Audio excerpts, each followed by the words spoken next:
I'm Jamie O'Kane, CPA, Small Business Advanced Tax Planning and Compliance Extraordinaire, and this is the Abundant Beans Podcast, the podcast that takes my love for learning what makes people tick while digging into the good, bad, and ugly of small business ownership. We strive to give you the insight that only those in the trenches of being and working with entrepreneurs can provide. All right, welcome to the Abundant Beans Podcast. I'm Jamie O'Kane, owner of Abundant Beans Tax and Accounting, where we help you take your tax and accounting from have to want to. And today we have Parker Stevenson. Parker is a co-owner and the chief business officer at Evolved Finance, a bookkeeping agency that specializes in helping online entrepreneurs to build more profitable and financially stable online businesses. For over 6 years, Parker has been advising some of the top coaches, course creators, influencers, and thought leaders on how to make more sound business decisions using their financial data. Welcome. Thank you, Jamie. Appreciate you having me on the show.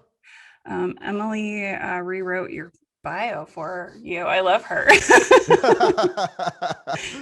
She's like, and I have questions. And I was like, oh my gosh, thank you so much. Emily is my VA, and she runs the whole podcast situation, or like the back end. Oh, nice. She's amazing. So Parker, first question, always first. What was your first job? My first job, it was under the table. But when I was like 15, I worked for my dad. My dad had a oil change franchise. I don't think they're around anymore because we actually immigrated from Canada when I was a kid. So when you immigrate from another country, they're usually like, okay, how are you going to make money here? Like, how are you bringing money into America? So my dad had set up to open a franchise called the Grease Monkey, an oil change place in San Diego. So when I was off for summer, and right before I was driving myself, my dad's like, well, if you want to earn some extra money, you can vacuum cars and like just fill up air in the tires. And we worked 10-hour days. And I think I did it like 4 or 5 times. And I'm like, yeah, I think when I turn 16, I'm going to try to go work for someone else because this kind of sucks. I had a ton of respect for what my dad went through every day because it was very manual labor because he was in it with the guys. But my first on the books job was Discovery Zone, if you ever remember kids places. And so that was a job that taught me to look for jobs I actually wanted instead of just find what I can get. So you come from a land of entrepreneurs. I do. Strangely enough, my dad's side of the family is super entrepreneurial, and kind of my mom's side, like my mom's mom being an immigrant from Portugal to Canada, she kind of like did her own thing too and figured some stuff out, like with real estate and all that. Like she's not like super wealthy, but for being an immigrant from Portugal and all, I mean, I didn't realize it until I kind of got into Evolve Finance and started doing something entrepreneurial. Then I'm like, man, this might be in my blood a little bit. Did I know you were Portuguese? I don't think so. I don't typically bring it up because I don't look very Portuguese. But my mom was born in the Azores Islands, which is off the coast of Portugal. So my grandma still has a thick Portuguese accent, and my uncles still speak Portuguese. But what part of did they immigrated to Canada? Yeah, they immigrated to Alberta. So I was born in Calgary, Alberta. That's where my parents met. But luckily, my parents moved us down to San Diego when I was about 4, and thank God for that because the weather's a little better in San Diego. So my grandmother's Madeiran. Oh, very cool. They immigrated to the Bay Area. That's a little better than the middle of Canada. And you look about as Portuguese as I do. So I think you look more Portuguese than I do. I do. I look like my grandmother, who's 100. They're Madeiran, so sure, they're Portuguese and Greek, and there was even some like Gold Coast African in my genealogy. But yeah, I look exactly like her, which is crazy since I only got like a quarter of the Portuguese for that side. Well, I don't know if the video of this is showing, but I definitely look far more Canadian because I'm really pale. But if you saw my brother, you'd be like, okay, you're the Portuguese one. And then I got my dad's side, which is like Saskatchewan, very cold, pale part of the country. So that's so funny. Yeah, my dad is like super dark. Oh, interesting. Yeah. I mean, I get dark, but like he's just always dark. But he lives in Florida, so That helps the cause too. it's like if I was in Florida all the time laying out in the sun, then I would be that dark as well. But that's really funny. He's the Portuguese and I went, right? But the rest of my genealogy is German and Irish and Scandinavian and whatever. So, okay, sorry, we totally went off there, but I just thought that was interesting. I rarely meet another Portuguese person. I know. I kind of feel the same way. Oops, sorry, hold on. Okay. So let's talk about, what does Evolve Finance do? How did you end up here with Evolve Finance? Yeah, it's definitely one of those things where if you had told me like 15 years ago, oh, you're going to be a partner in a bookkeeping firm, I'd be like, you're out of your mind. There's no way that's the path I'm going to go down. But I kind of had a history of chasing my passions. And like I was a musician when I graduated college, and I was working a grown adult job at that time. I was working for an automotive consultant, but I was living in LA playing music. The band eventually broke up, and I have like family in the music industry also kind of in my blood. But I was like, okay, the music thing was cool, but now I'm going to go do the golf thing because I really love golf too. So I moved back down to San Diego where the golf industry is, got a job at the number one golf manufacturer in the world. It was TaylorMade Adidas at the time. Worked there for about 5 years and then realized, oh man, like just kind of like the way music was, I love it, but working in it kind of made me not love it so much. And it was really kind of a drag. And I think I realized what I loved about being a musician was the entrepreneurial side of it. I learned a ton in the corporate environment and loved the structure and a lot of the skills I learned, but also didn't really like an executive team I didn't feel aligned with, and I didn't feel like was moving the company in a direction that I liked. And then feeling like all these other people were making decisions about the future of my career, or there was all these key holders that you had to suck up to. And I'm like, this feels way too complicated. So my wife's best friends had this bookkeeping company that they've been running since they were teenagers. And we just started talking more and more about like, what were they doing? And like, how's the business going? And they're like, oh yeah, we serve these online businesses. Their clients seemed super interesting. And it seemed like they had a really good service. Like Corey just was so service oriented. And he seemed like he was, from what I could tell, was kind of treating bookkeeping differently than what I had heard bookkeepers doing in the past. So eventually I just took the leap. And for the last 6 years, I've been working with Corey, and our team went from Corey, myself, and one other bookkeeper to now there's 12 of us, and we'll be hiring our 13th and 14th employee in the next couple months. And it's the most fulfilling thing I've ever done. I enjoy doing the work every day. And so for me, I kind of realized, okay, it's not necessarily, am I passionate about bookkeeping? It's more about, am I passionate about helping people? Am I passionate about leadership? Do I like building something? Do I like being able to be involved in a lot of aspects of a business instead of having to specialize? So those are kind of the things that came together for me that were unexpected, but now I wouldn't change it for the world. So you would say it's about the impact that the bookkeeping makes on the clients, totally. Right? And for me, it's also about opportunity. I think the entrepreneurs I think I've respected are the ones that saw opportunity to meet a need in the market and jumped on it. And I felt like Corey had seen a need, which was, we serve online businesses. So many online businesses struggle to find bookkeepers who actually understand how their businesses work. So my business brain is going, that's huge. Like, it sounds like you're the only person doing this. Sure enough, there's not really any bookkeepers competing with us for this niche. So we've been able to grow and really capture so much of the market. And so in combination with just the opportunity to really get good at something, be an industry leader in something, and then again, like be able to make an impact on our clients' businesses, work with interesting people, get to hire team members that we actually sincerely enjoy being around and working with. Like there's this sense of control over our environment and what we're trying to build that I just find so much more fulfilling than kind of being a cog in a larger machine where you don't get as much of a say. Yeah, I think that's like really poignant about being a business owner is we get to choose our impact and we get to choose how we want to help people. And like, that's all we can do. Like, we can do just that. Which is interesting in our industry because a lot of people will try to do everything. I have to do bookkeeping, I have to do accounting, I have to do taxes, I have to do payroll, I have to, I should also be a financial advisor. Like anything like potentially in our realm, like people will try to go do like all at the same time. And I'm like, how can you be good at all of those things? Totally. And I think the internet's changing that, because I think if, let's say, you had a restaurant Mm-hmm.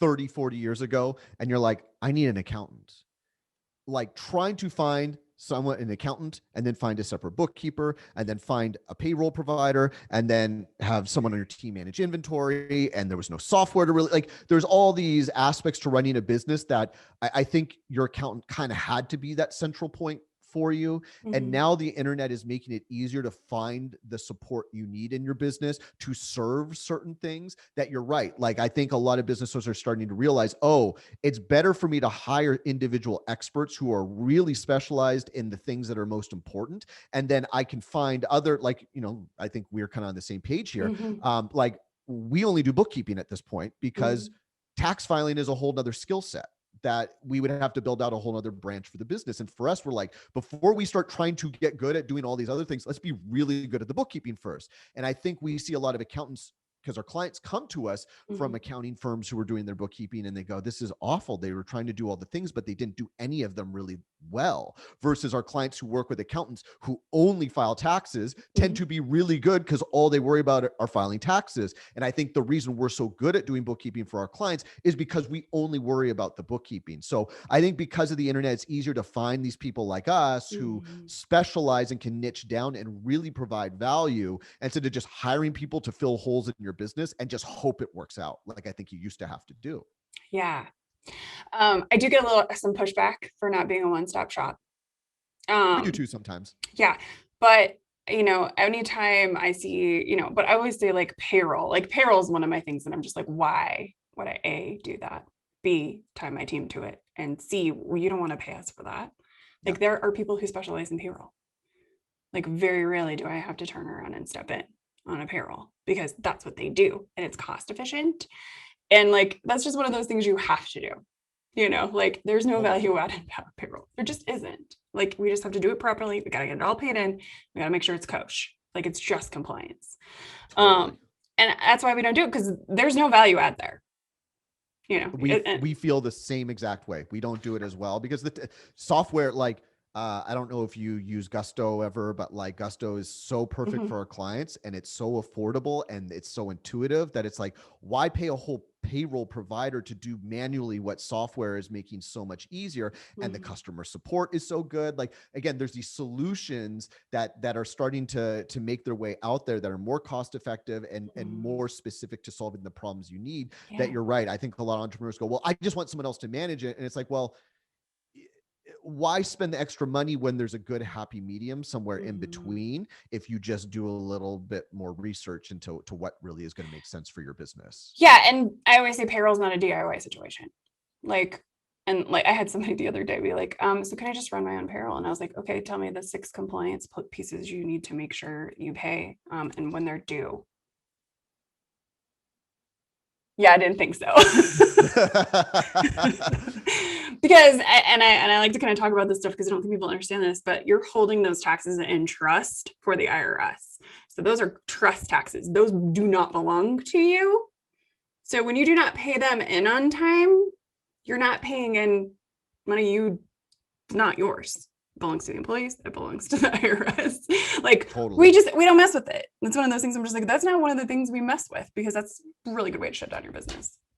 Yeah, and there is so much expertise around, like, the payroll side of things. But again, I think when, especially, I think accountants are put in this tough situation still. Mm-hmm. Like I said, I think it's getting better, but it's like, all the tax and finance stuff. Just figure it out for me. I'll just pay you money. And then it puts accountants in this trap of just trying to solve all the Mm-hmm. problems, but it actually makes their service worse. Like, we've seen it over and over again with a lot of our clients, accountants that we've worked with, that, again, and I don't think this is just for accountants, any Mm-mm. entrepreneur, the more you can keep I mean, we see this in our clients' numbers. The Mm-hmm. more our clients are focused on one main offer instead of trying to sell 17 different things at the same time, their Mm-hmm. revenue grows, profit grows, and the business owner is usually a lot less stressed out and a lot richer Mm-hmm. because of it. Yeah, I think it's also important to talk about like giving that stuff over to the correct person.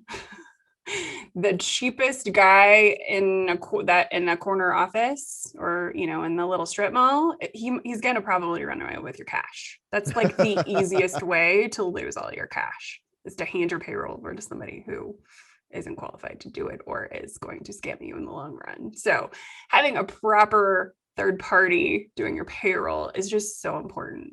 Like, Gusto's great. We have a couple clients in Gusto. We actually use a solution through MyPay, because those clients are our clients and I have access to everything and we all have the same processor. Sure.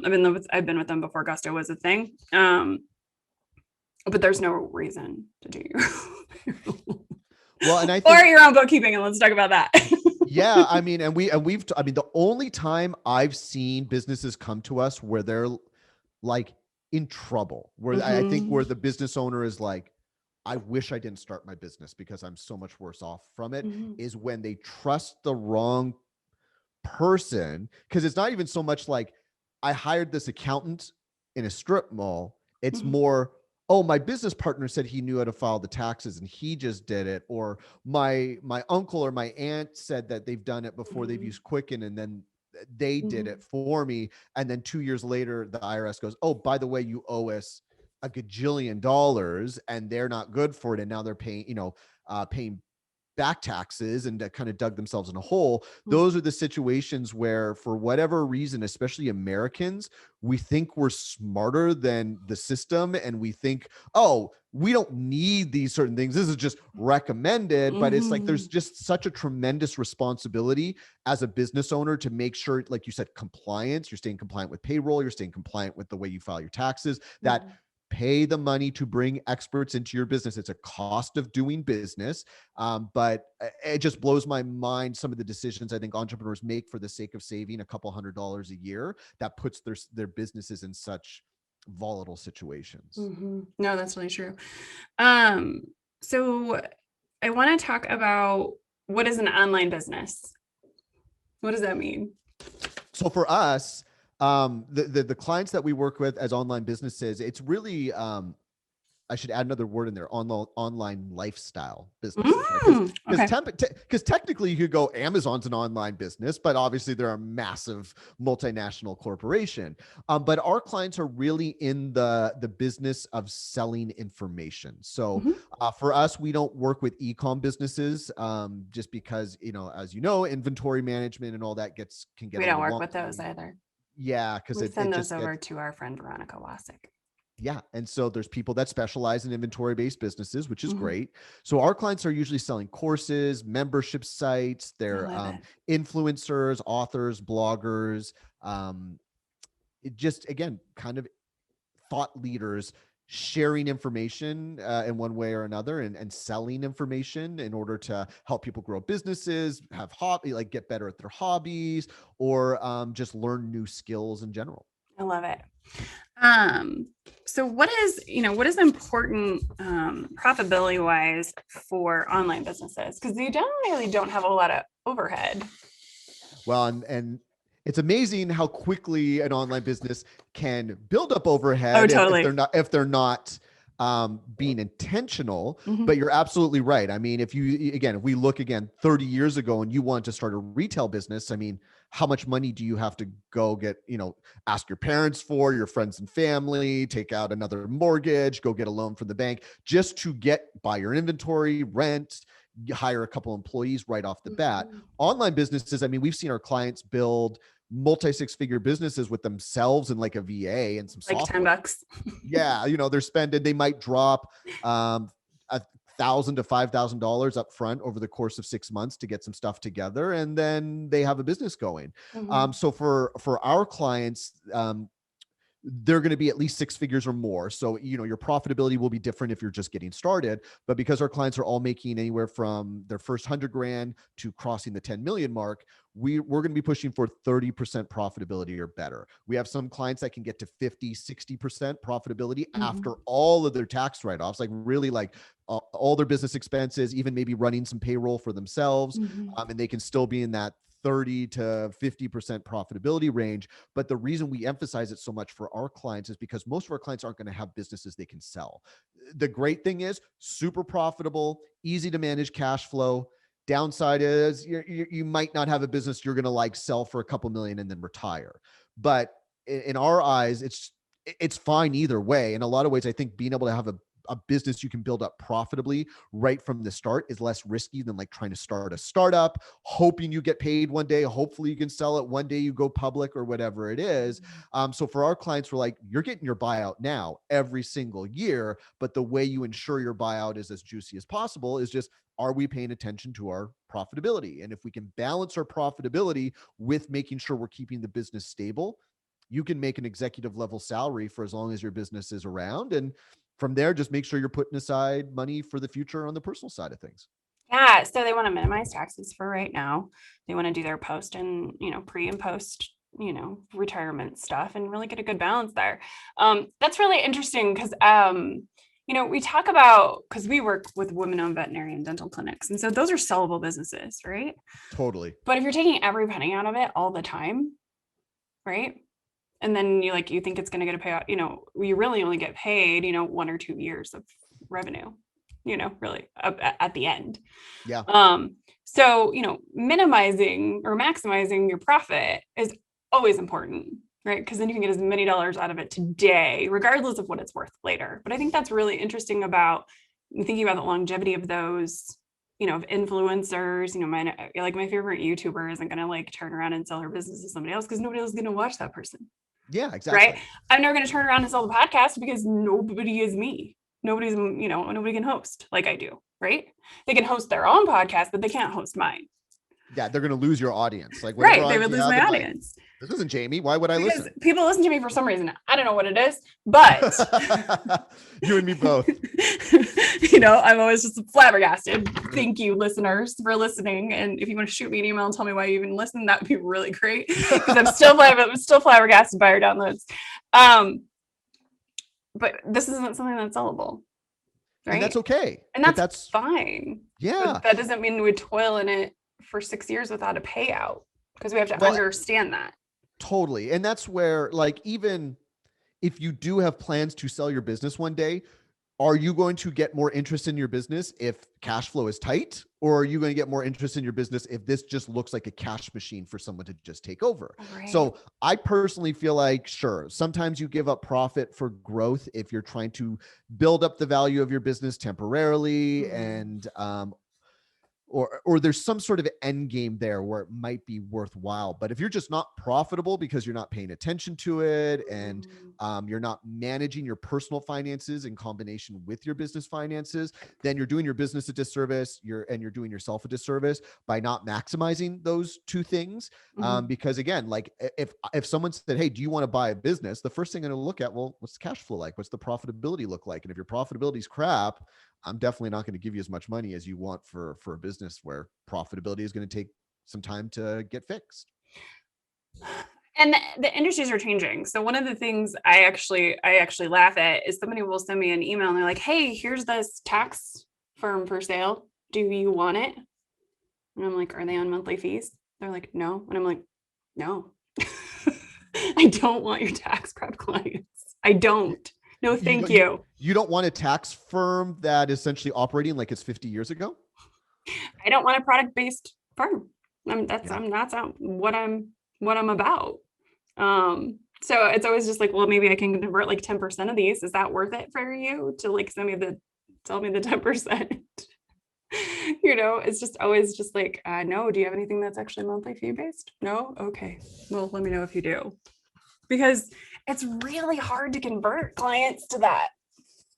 I mean, absolutely. I mean, it's your business model and how you operate. And again, we're not necessarily experts in selling your business, but out of all finance, we're trying to build something that one day could sell, because especially a service-based business has more potential to sell than, again, like some of our clients where they are the face of the business and it's their information and their skill sets. But ultimately, being an entrepreneur, there's a game you have to learn to play, and you have to understand what game you're playing. Like, what's your business model? What's your end goal? What's the pros and cons of the type of business you're running? And the sooner you can know those things, come to terms and accept those things, then you can maximize whatever benefits you get out of your business. But I think so many times business owners will just get these businesses going and just go, I just want to make money and I want to do something I like. And then it happens. And then they go, oh, I guess I should have thought some other things through. And that's where it's like, I just encourage you to think that stuff through. Find some people who can help you with these kinds of things, because you have such an opportunity to set yourself up for the future if you are running a healthy business. But if it doesn't feel like it's very healthy, then there's definitely opportunity to change that and fix this by working with people like you or people like us, or getting a financial advisor, getting people who have strengths in the areas where maybe you feel a little weak in. Yeah. And it's about that team. Yep. It's about that team of outside eyes. And I say this on the podcast all the time, but that team of outside eyes that are doing the things that you're not experts in, that you're not an expert in, which could be myriad of things. I'm not an expert in lots of things. That all have your best interest and understand your goals. Like if you have a team of those people, you will go faster and harder and meet your goals much sooner, because you have all these people who might have differing views on how to get you there, but they give you the info you need to make decisions. And it's just always interesting to me that people just are I'm going to do my own bookkeeping. I'm going to do my own taxes. I'm going to do all my own stuff. All my legal work. I'm going to put together all my contracts. Well, they do. I watch accountants do this all the time. I'm like, what are you doing? What are you doing? Our lawyer's our best friend at this point. Last 2 years helped us so much. Like, she's been invaluable. Yeah, they are invaluable. And I might think of questions around your tax situation that your lawyer might not think of. And that's why we need to sit down and have the conversations, know? So I want to talk about the tagline on your website. I don't know what it said, but it's something about like, are you ashamed of your financial situation?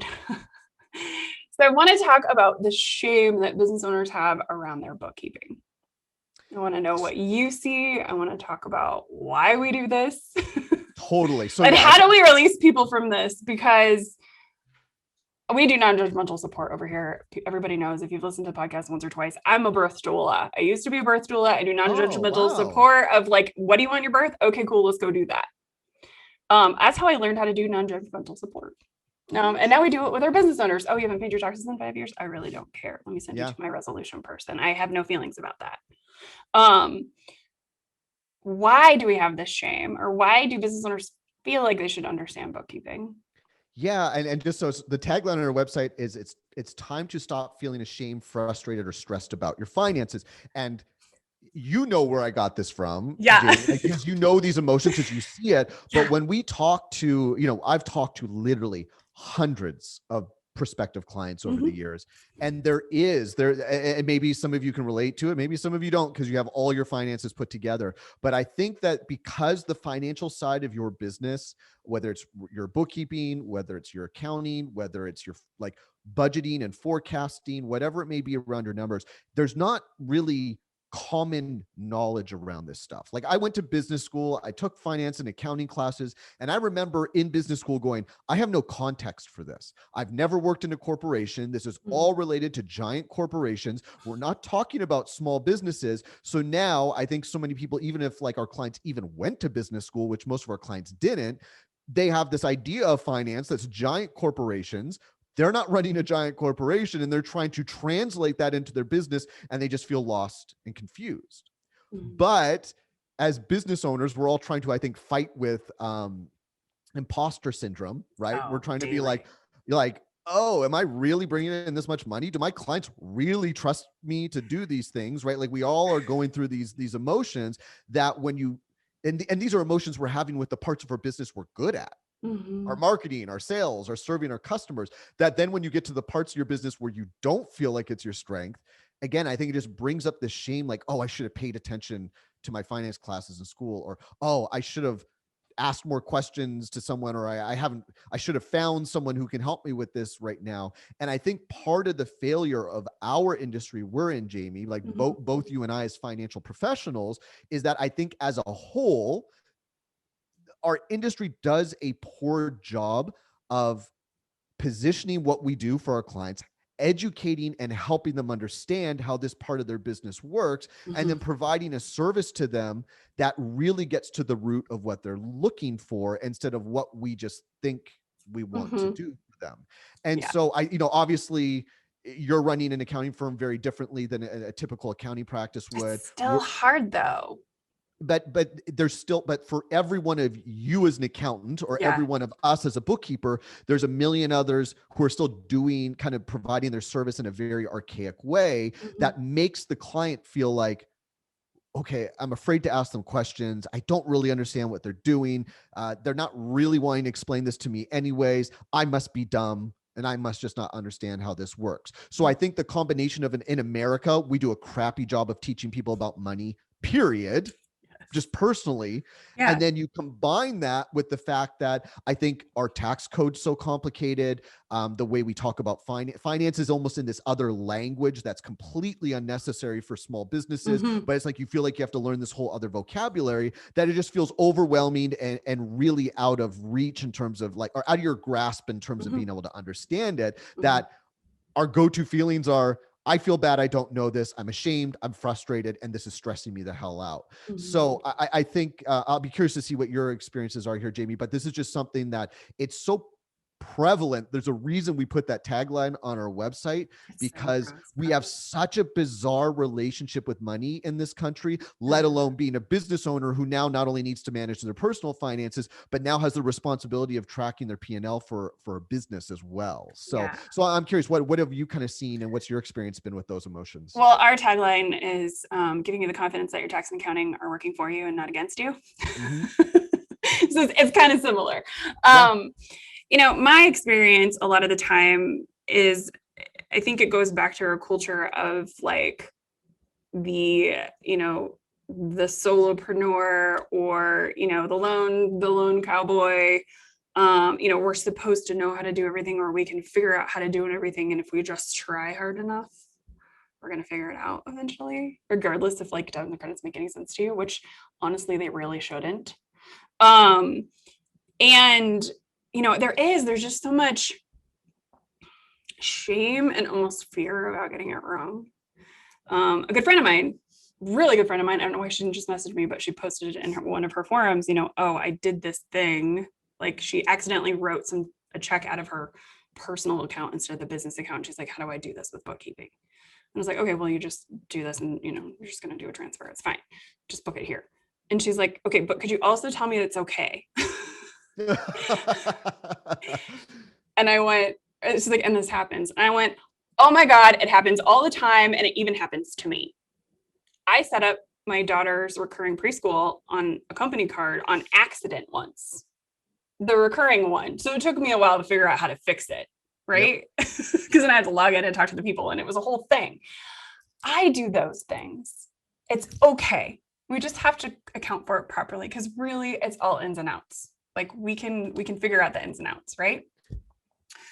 I've had people come to me and be like, okay, well, I'm like 3 years behind on tax filings. Don't judge me. And I'm like, are you an accountant? Are you a bookkeeper?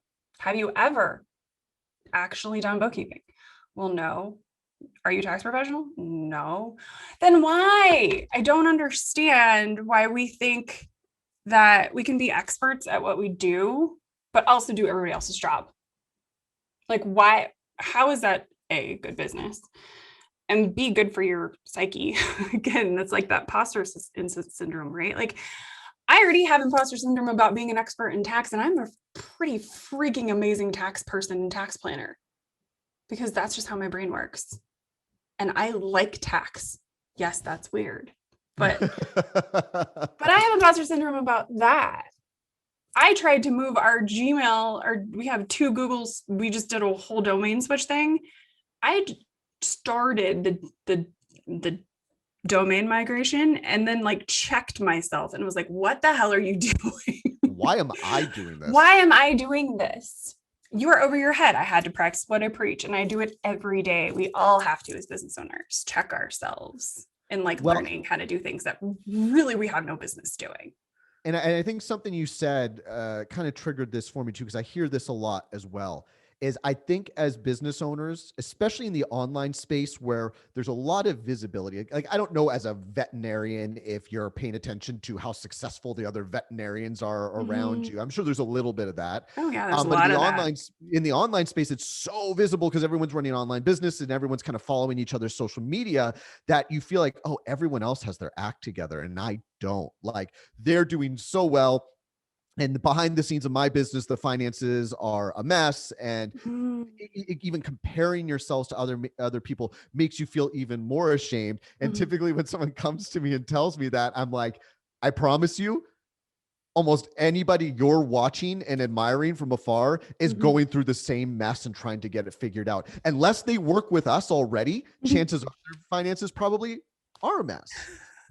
Because I've talked to so many people in the industry, like I speak to a lot of big people in the industry, and they inquire, and sometimes they're not willing to make the changes they need to make in their businesses because they're afraid to clean up the mess in a system that they don't have control over. But I think as business owners, yes, we have to maintain some modicum of control in our businesses, but we also have to let go. Like you have to let go of so much because sure, if you're a freelancer designer, you can do most of the things in your business, but you still need an accountant and you probably still need a bookkeeper. But otherwise, if you have any aspirations of growing your business, you're going to have to trust other people to come in and help you do things. And I don't care how, like I can consider myself a jack of all trades. I never really specialized in any one skill set. I like knowing a little bit about a lot of things. And even for someone like me who wants to do all the things, like we scale faster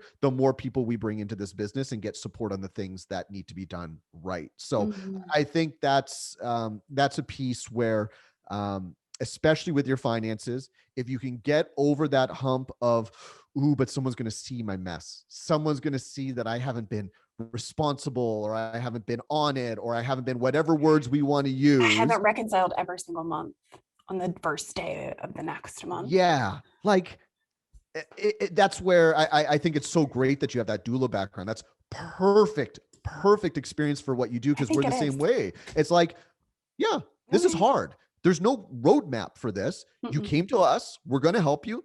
Things are going to be good now. Like you're going to be fine. It's just making that jump to get the support that I think is the hard part. But if you're willing to put the time into finding the people, whether it's an accountant, whether it's a bookkeeper, whether it's a lawyer, whatever expert you need to bring into your business, if you just get over that, the rest is easy. It's just that it's like ripping that Band-Aid off and accepting that it's going to look like someone's going to see my mess and I'm going to feel a little ashamed about it. But you're like, whatever you're going through, a million other people have gone through the exact same. And I think that's the thing that is always, that I always say, like, you're not supposed to know how to do this.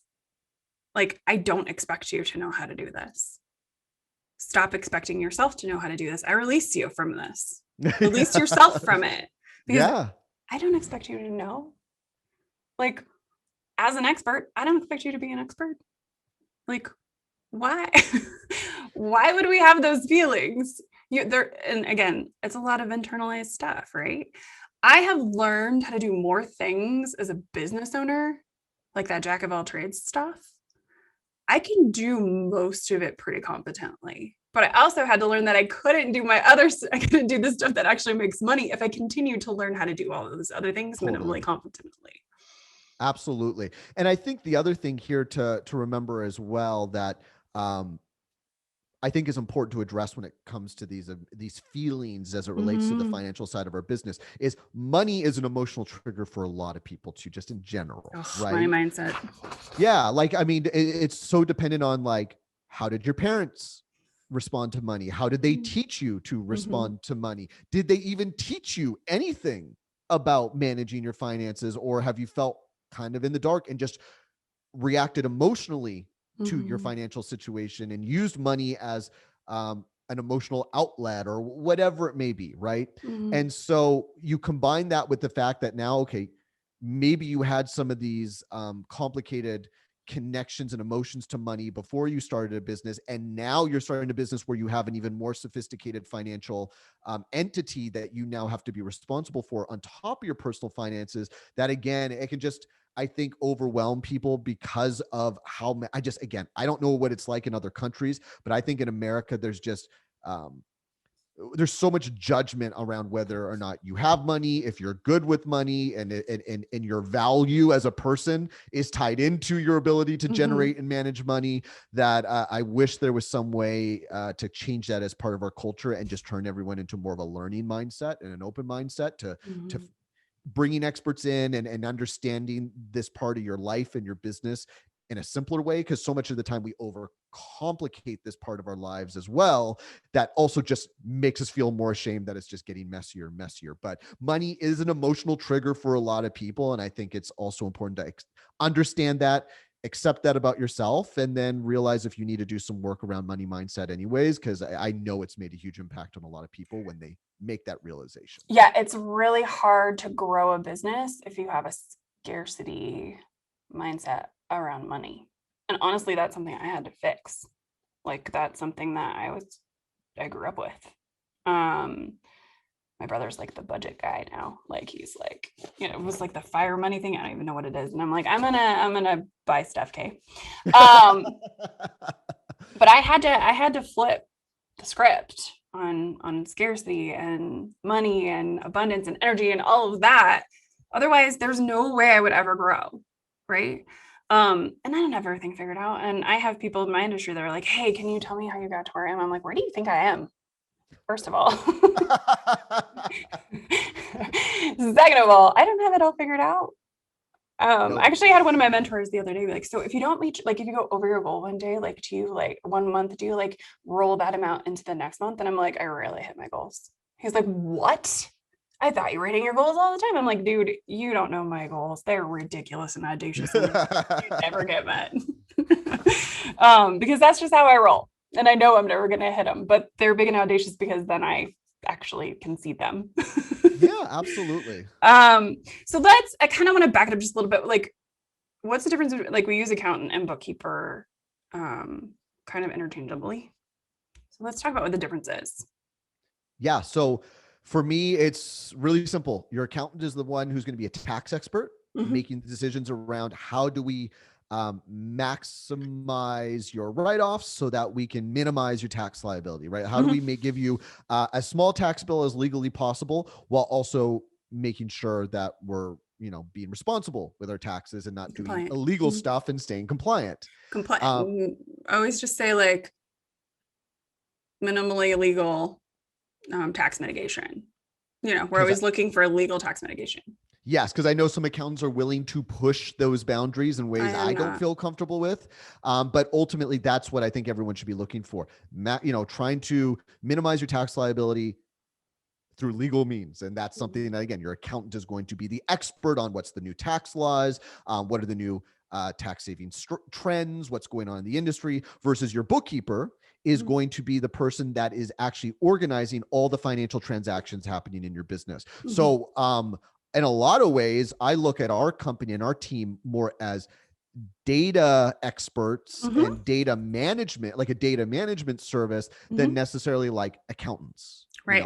Or even finance. So for your bookkeeper, they're trying to take every transaction that's happening in your business, whether it's money coming in, money going out, putting into bookkeeping software, so that then we can, number one, confirm that what's in the bookkeeping software is exactly what's going on in your business. And then number two, organize that data in a way that's going to make it easier for your accountant to file your taxes, but also make it easier for you as the business owner to actually understand how is the money going in and out of my business. And that's something where I think a lot of bookkeepers drop the ball, is they go, the business owner doesn't care. I'm just doing this for the accountant. But it's really important that you have a bookkeeper who's thinking about, okay, all this data is going to be organized for you, and let's make sure that it's getting in front of the business owner so they're using this financial information to make better decisions in their businesses. Yeah. I think that's like the missing piece a lot of the time, is that decision-making piece. But I always say too, like, if you can give me amazing financials in the middle of the year, we can tax plan. Yeah, like we can look for more opportunities. But if you haven't had your books done in 2 years, your cash balance? How am I supposed to know what's going on in your business? What do you look at? Yeah. What are you supposed to look at? Yeah. What are you supposed to look at? And a good bookkeeper helps you understand what's going on in your business too, right? So you guys probably just look at profitability, like what are those things that you should be tracking or at least looking at every month to understand if your business is doing a good job? Like, what do you guys focus on with online businesses?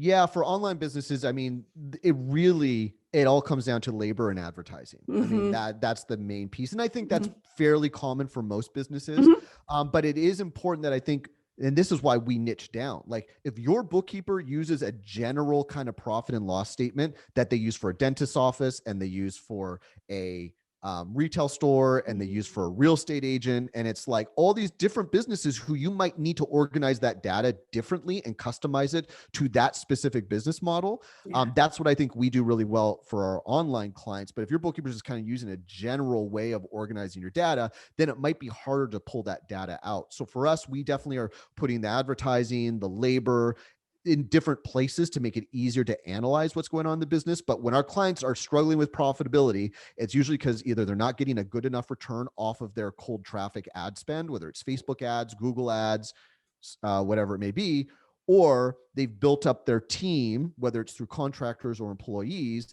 to be bigger than the business can handle in that moment. And those are usually 99% of the time the two biggest expense issues. Otherwise, if we're not necessarily worried about any specific expense, like the expenses don't look out of control, then I think it's also important for people to understand that sometimes it's just making more money. It's not necessarily cutting back on expenses. It's just, no, your expenses are okay. You just need to go out and drive more revenue. So it's either make more money, get a better return on your ad spend, or better maximize your labor force to make sure we're efficiently using our labor budget to the best of our ability. Mm-hmm. I love that. I love that so much because I'm always just like, well, what are you doing with your time that's not making money? Because your revenues went down or they're not where we thought they would be or what's going on. Mm-hmm. Right. My default is always go make more money or stop. What are you doing in your business you shouldn't be doing? And then we'll look at those other things. For veterinarians, we're looking at gross profit and then labor. And that's pretty much it because they mostly just have lots of supplies and rent after that. So rent doesn't really change for them a whole lot. What we can do with that. Usually if we're involved in the startup process, we're doing projections so that we can help them choose the space for them. Because then we can say, maybe not the 5 exam room one, maybe we should start with a 3. Yeah. And look for a place that maybe, let's talk to your real estate guy and let's see if we can get them. Maybe there's a place next door you might have later, potentially, that turns over a lot. Well, and I want to say something to this too, Jamie, because the fact this, like as a vet and like, because you do dentists and vets typically, like the fact, like you've seen, this is a good amount for rent. This is typically where you want your labor costs. This is like having that level of expertise from like, if our accountant knew bookkeeping businesses the way veterinarian businesses, like we would pay whatever for that, right? And that's, I think, just goes to show that if you're listening, the more your accountant or your bookkeeper, because I think our clients feel the same way about us, because we're like, yeah, we know your profit should be at 30% or higher. We want your advertising to be less than 30% of your total revenue. We don't want your labor cost to be higher than 20 or 25% of your total revenue. Knowing these numbers and knowing how a business's shape financially should take form, it's invaluable to know those parts of your business. And if your accountant does or your bookkeeper doesn't really specialize in your business, they're not going to be able to give you that feedback. They're going to give you generalized information that may or may not be relevant for the type of business you're running. So hearing you say these things, I'm like, I bet your clients just absolutely are so thrilled that they found you, because that level of expertise is so rare for what they do. Yeah. Honestly, it's a new niche for us, but I've spent a lot of time trying to figure out what's important to these business owners, right? Yeah. And it's also goal-based. So the other thing we talk about is, what do you emotionally want, right? Like, what kind of lifestyle do you want? We have a startup veterinary who, we helped with projections and we help them figure out, no, this space is not going to work. Please go find a different one. That's a lot of dollars that you have to deal with on the rent. But one of her ultimate goals was to not work 5 days a week. She started this veterinary clinic less than 12 months ago, and she now has a relief vet in 1 day a week. She already is not working 6 days a week, right? And one of the reasons we work with these niches is we have much higher burnout, high rates of suicide. If we can help them on the financial side to be profitable so that they can do what they need to do personally to take care of themselves, we can help impact that, right? So if we're running around like chickens with our heads cut off, doing our own payroll, trying to see patients, doing exams, doing surgeries, whatever, by 10 o'clock at night, we're exhausted, right? And that's how we get to burnout, right? It's emotional fatigue, it's imposter syndrome, it's all of those things. And for me, it's always goal-based. What do you want? You want to go buy real estate? Okay, so let's go figure out what needs to happen there. That means I'm not going to go tell you put your money in a SEP or something you can't, like access down the road. You can't access down the road because that's not goal-based for you, right? So, you want to minimize taxes, but this is really what's important to you. Okay, well, let's just pay taxes on those dollars and then let's figure out how to get that money out. So really, when we're tax planning, I'm asking them, what do they want? And if it really is, I just want every dollar pre-tax retirement from here until eternity. Okay, well, I can definitely help you with that. Yeah. But how does that help you long-term? Right. And I think that just goes to show how important it is to have vision for what you're doing. I think if you sometimes your business gets started because you just got into it, you're doing it, it grows, you've been grinding. Honestly, that's how we all started out. Totally. But eventually you want to pull yourself out of that grind and go, what's my vision? What am I trying to actually build here? And that's actually a very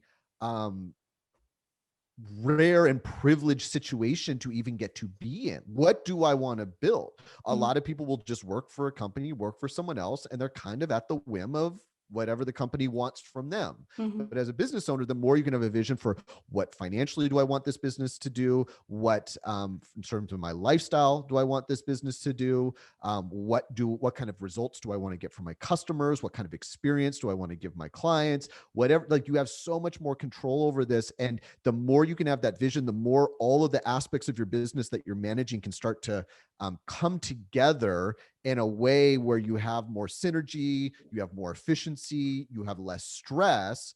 But if we operate, I just see it a lot with our clients. If they're operating with a lack of vision and they're constantly just responding to whatever the business is throwing at them, then that's when things start to get not very fun. Even if they're making money, it tends to feel like you and your team are rowing this boat and everyone's rowing in a different direction. So you end up just kind of spinning in circles and staying in the same place. Yeah, it's really interesting. People are not used to being asked what their goals are. Yeah, for sure.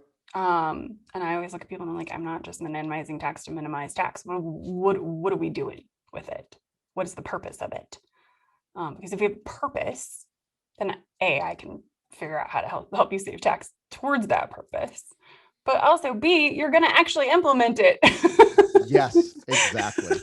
Like I can save you 30 grand, but what are you going to go do with that money? Oh, you want to open another store? There it is. There's your 30 grand. Go do it. Perfect. Right? Like if we know what we're doing with that tax savings, if we know what we're going to do with that cash, either today or 50 years from now, then we have a purpose for planning. Right. And we don't have to know 50 years out. No, let's just start with, what about a year? Where do we want to be in a year? Start there. I like the 10 year because people will always underestimate what they do at 10 years. And people are like, what does my life want to look like at 10 years? Holy cow. And then we'll back it up to 1. I like that. But asking people the 10, they're always just like, because usually it's a 5, right? Yeah. They're always just like, well, we can see 5, but 10 is just like big, audacious, but it's generally not big enough because we could do amazing things in 10 years. I've seen it over and over again. I know. And it's so fun.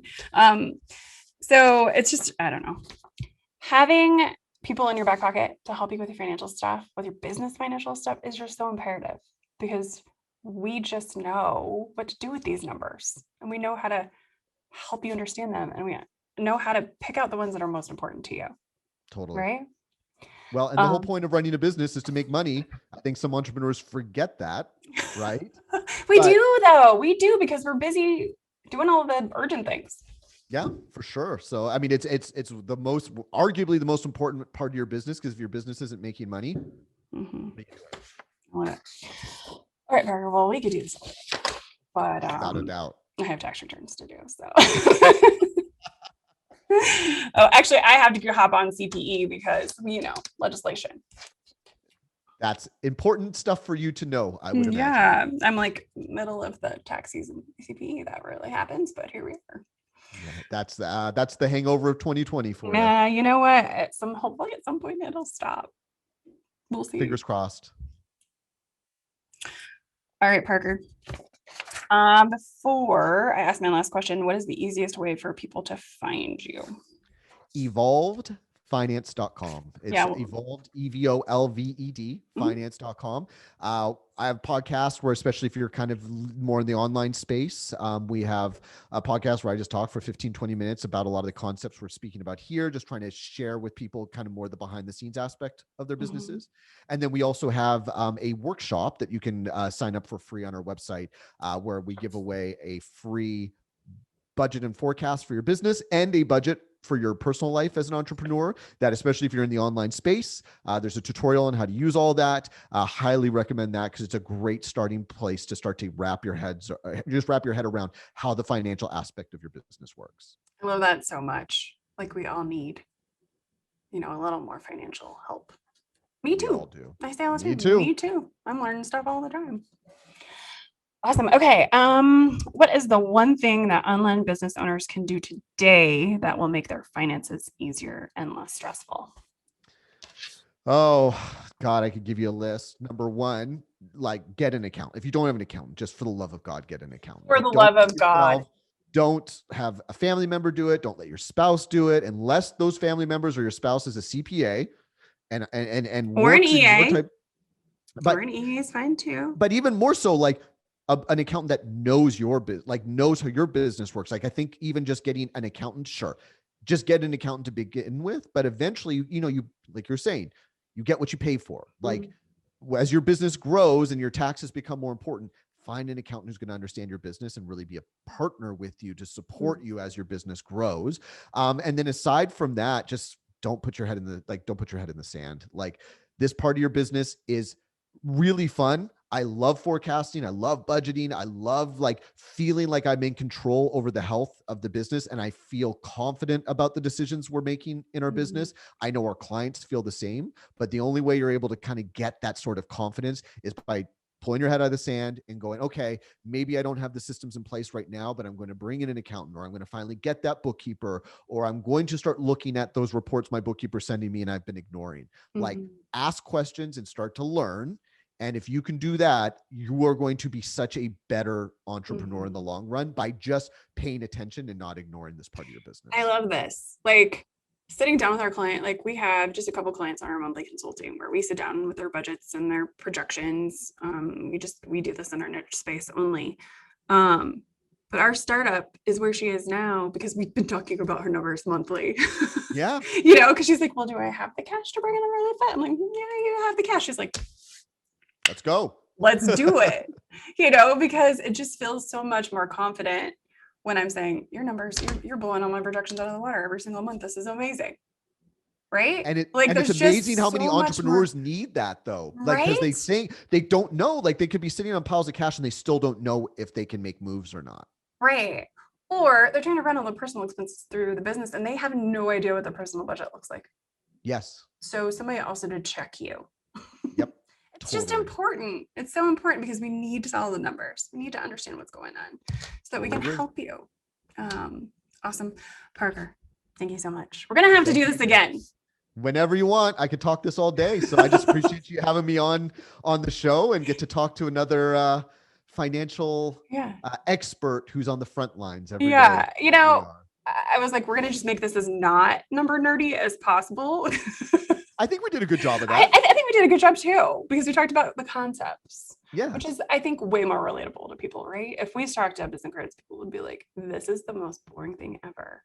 I'd probably think it's the most boring thing ever, but they're important. It is. I think definitely they're the most boring thing ever, but they're tools to give us good info so we can do good business.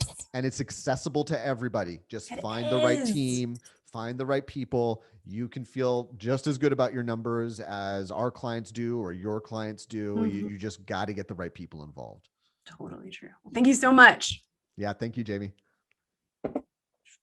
Thank you so much for listening or watching. Be sure to subscribe on YouTube, iTunes, or wherever you prefer to listen. If you learned something and found some useful information to apply to your business today, please consider giving us a thumbs up and a review. Until next week, be abundant.